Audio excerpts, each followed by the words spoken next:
Hello అండి. ఇవాళ చెప్పబోయే కథ పేరు ఇది కథ కాదు. ఈ కథని రచించిన వారు ఉమాదేవి గారు. ఇక కథలోకి వెళ్ళిపోతే, ఆ రోజు శ్రీమతి విజయ పదవీ విరమణ మహోత్సవం. అతిథులు ఒక్కొక్కరై వస్తున్నారు. ముందు వరుసలో విజయ, ఆమె కుటుంబ సభ్యులు కూర్చున్నారు. ఆమె పక్కనే అక్క లక్ష్మి, ఆమె ఒడిలో 3 ఏళ్ల మనవరాలు ఉన్నారు. కొడుకులు, కోడళ్ళు, కూతురు, అల్లుడు, వారి పిల్లలు అందరూ ఆహ్వానించబడ్డారు. వారందరినీ చూస్తున్న విజయకు 30 ఏళ్ల క్రితం వారితో ప్రారంభమైన అనుబంధం తాలూకా సంఘటనలు మదిలో మెదిలాయి. ఆర్డర్ ఆర్డర్ గుసగుసలాడుతున్న కోర్టు హాల్ అంతా ఆ ఆర్డర్ వినగానే నిశ్శబ్దమయ్యింది. ముద్దాయి మనోహర్ మీద మోసం చేసి రెండో పెళ్లి చేసుకున్నాడని మోపబడిన అభియోగం రుజువైనందున 7 ఏళ్ల సాధారణ జైలు శిక్ష విధించడమైనది. సమాజానికి చీడపురుగుల్లా తయారైన ఇటువంటి వాళ్లను క్షమిస్తే మరింతమంది స్త్రీలకు అన్యాయం జరుగుతుందని కోర్టు విశ్వసిస్తుంది.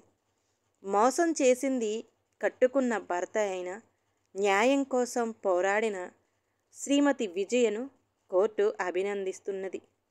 జడ్జిగారి తీర్పు చెప్పడం పూర్తి చేశారు.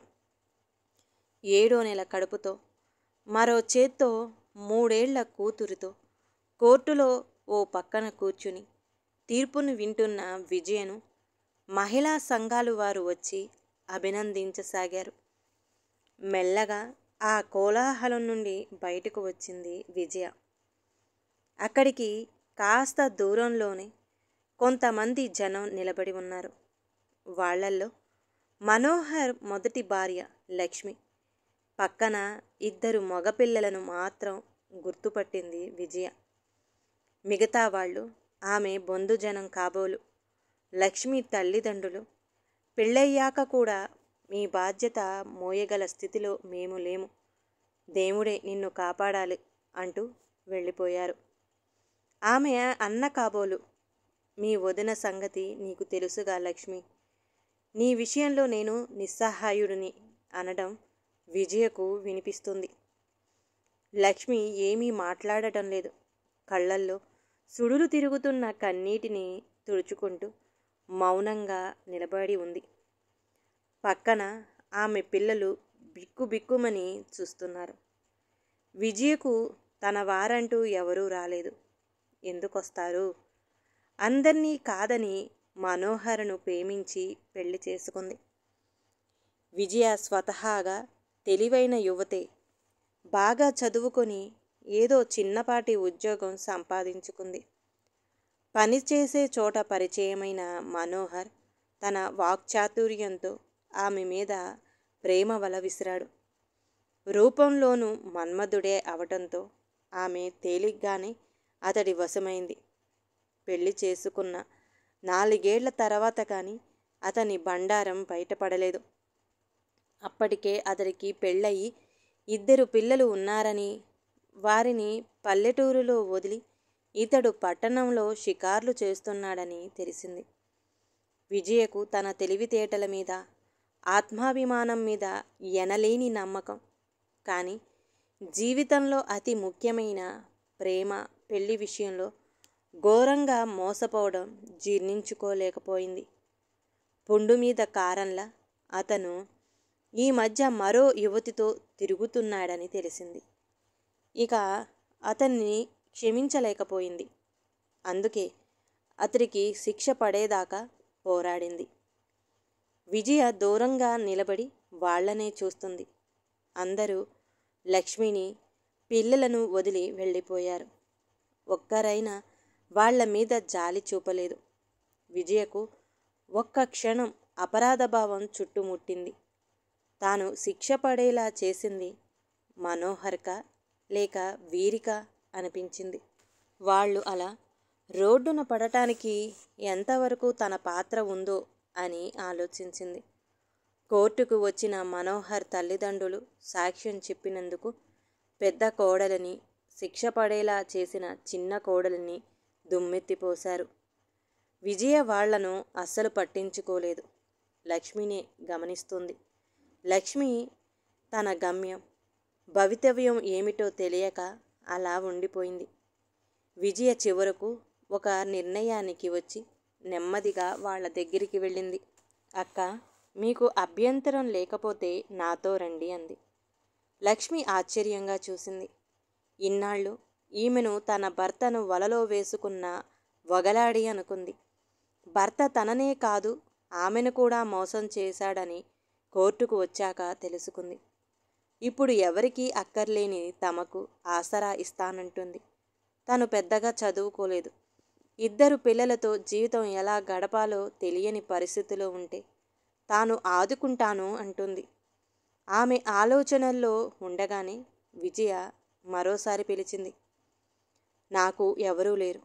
నాకు మీరు, మీకు నేను తోడుగా ఉందాం. కలో గంజో తాగి అందరం కలిసే ఉందాం అంది. లక్ష్మి ఇక విజయ వెంట బయలుదేరింది. బుడిబుడి అడుగులు వేస్తున్న విజయ కూతురును ఎత్తుకుంది. తన పిల్లలను చూపిస్తూ ఇదిగో అన్నయ్యలు అని పరిచయం చేసింది. పిల్లలంతా త్వరగానే కలిసిపోయారు.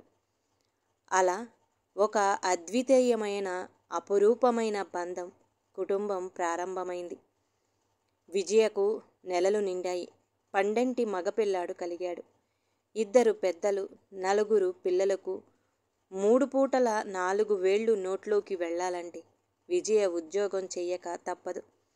ప్రసవమైన వారం రోజులకే తిరిగి ఉద్యోగంలో చేరింది. లక్ష్మి చదువుకోలేదు అన్న మాటే గాని, శుచి శుభ్రతలో గాని, సంసారం పొదుపుగా నడపటంలో గాని ఆమెది పైచెయ్యి. పిల్లలిద్దరూ చదువులో చురుకైన వాళ్ళు. కళ్ళ ఎదురుగా తల్లులు 2 పడుతున్న కష్టం చూస్తూ పెరగడం వల్లనేమో వాళ్లల్లో క్రమశిక్షణ, బాధ్యతగా మెలగడం అనే లక్షణాలు మెండుగా ఉన్నాయి. విజయ తన పిల్లలకు పేరుకే తల్లి. వారి ఆలనా పాలన అంతా లక్ష్మిదే. పిల్లలంతా 2 అమ్మ అనే పిలిచేవారు.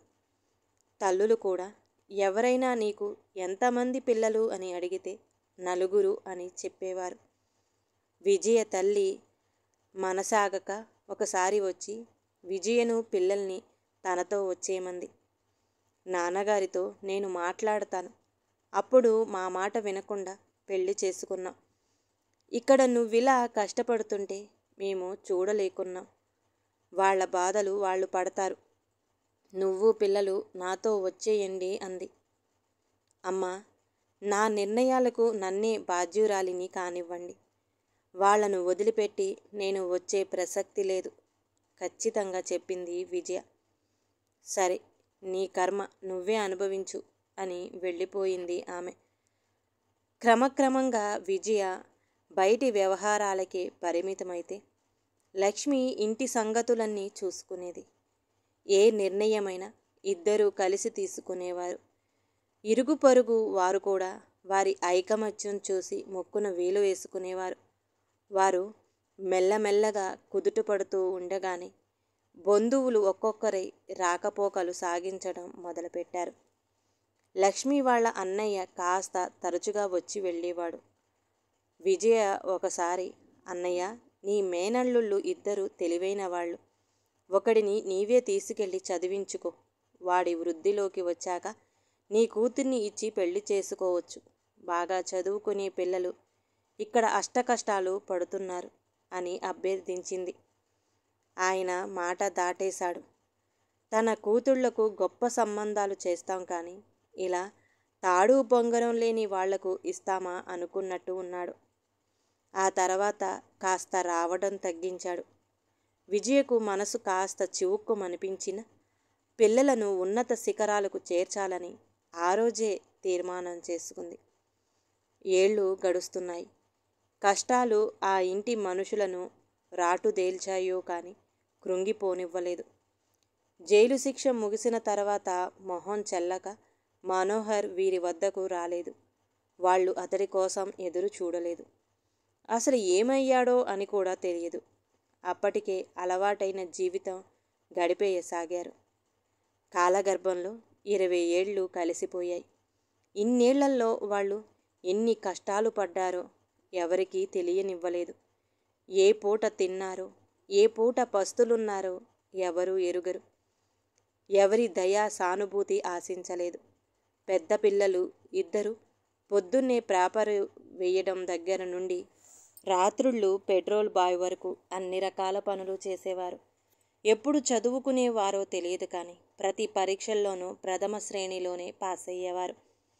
పిల్లలు ఇంటి బాధ్యత అంతా లక్ష్మి తీసుకోవడంతో విజయ తన ఉద్యోగంలో ప్రమోషన్ పరీక్షలు రాసి ఆఫీసర్ స్థాయికి ఎదిగింది. వారి కష్టాలు ఒక్కొక్కటై దూరం కాసాగాయి. లక్ష్మి ఇద్దరు పిల్లలు బాగా చదువుకొని మంచి ఉద్యోగంలో స్థిరపడ్డారు. విజయ పిల్లలు ఇంకా చదువుకుంటున్నారు. పెద్దవాళ్ళు పిల్లలకు మార్గదర్శకాలుగా మారారు. పెళ్ళిడుకొచ్చిన అబ్బాయిలకు పిల్లనిస్తామని బంధువులు రాయబారాలు పంపసాగారు. లక్ష్మి అన్నయ్య కూడా అభిమానం చంపుకొని వచ్చి అడిగాడు కూతుర్ని చేసుకోమని. మేనరికం వద్దంటూ సున్నితంగా తిరస్కరించారు పిల్లలు. చిన్నతనంలో జరిగిన సంఘటనలు అన్నీ వాళ్ళ కళ్ళ ముందే కదులుతున్నాయి. మరి కష్టాల్లో ఉన్నప్పుడు ముఖం చాటు చేసిన వాళ్ళు తాము కాస్త బాగుపడగానే బంధుత్వం కలుపుకోవడానికి రావడం వారికి నచ్చలేదు. తమలాగే కష్ట నష్టాలు తెలిసిన కుటుంబాలలో సంబంధాలు చూసి వారికి పెళ్ళిళ్ళు చేశారు. మరి కొన్నేళ్లలో విజయ పిల్లలు కూడా చదువులు పూర్తి చేసి పోటీ పరీక్షలలో ఉత్తీర్ణులై ఉద్యోగాలు సాధించారు. ఇంట్లో అందరు పిల్లలు ప్రభుత్వ ఉద్యోగాలు సాధించిన కుటుంబంగా గుర్తింపు పొందారు. త్వరలోనే వారి పెళ్ళిళ్ళు కూడా అయిపోయాయి. ఇంతింతై వటుడింతై అన్నట్లు వారి సంసార వృక్షం శాఖోపశాఖాలుగా విస్తరించి పచ్చగా కళకళలాడుతూ ఉంది. విజయ, లక్ష్మి ఇద్దరు తమ అకుంఠిత దీక్షతో జీవితంలో విజయ లక్ష్యాన్ని ప్రసన్నం చేసుకున్నారు. ఆలోచనల్లో మునిగిన విజయ వేదిక మీదకు రమ్మని ఆహ్వానం విని లేచింది. ఉద్యోగంలో చేరినప్పటి నుంచి ఆమె సహోద్యోగులు ఆమె ప్రస్థానాన్ని చూసినవారే. వక్తలందరూ ఆమె ఆత్మవిశ్వాసాన్ని, మనోస్థైర్యాన్ని అభినందించసాగారు. పిల్లలందరూ తమ జీవితాన్ని ఆమె ఎన్ని కష్టాలు కోర్చి తీర్చిదిద్దినదో గుర్తు చేసుకున్నారు. చివరిగా విజయ మాట్లాడుతూ, నేను ఈనాడు ఈ స్థాయికి చేరానంటే ఈ విజయం నా ఒక్కదానిదే కాదు. అడుగడుగున నాకు తోడుండి నైతిక బలం ఇచ్చిన మా అక్క లక్ష్మి, క్రమశిక్షణ కలిగి ఉన్నత స్థితికి చేరుకున్న నా పిల్లలు అందరిదేనూ అంది. చప్పట్లు మారుమోగుతుండగా అందరి కళ్ళల్లో ఆనంద బాష్పాలు నిండగా సన్మానం ముగిసింది. ప్రేమలో దగాపడిన యువతులకు స్ఫూర్తిని, ప్రేరణను కలిగిస్తూ కృషితో నాస్తి దుర్భిక్షం నినాదానికి ప్రత్యక్ష సాక్ష్యాలుగా విజయ, లక్ష్మి ఇద్దరూ కదిలారు. ఈ కథ గనక నచ్చితే ప్లీజ్ అండి లైక్ చేయండి. అలాగే ఛానల్ని సబ్స్క్రైబ్ చేసుకోవటం మాత్రం మర్చిపోమాకండి. మీ విలువైన అభిప్రాయాన్ని కామెంట్ బాక్స్లో కామెంట్ చేయండి. అందరికీ ధన్యవాదాలండి.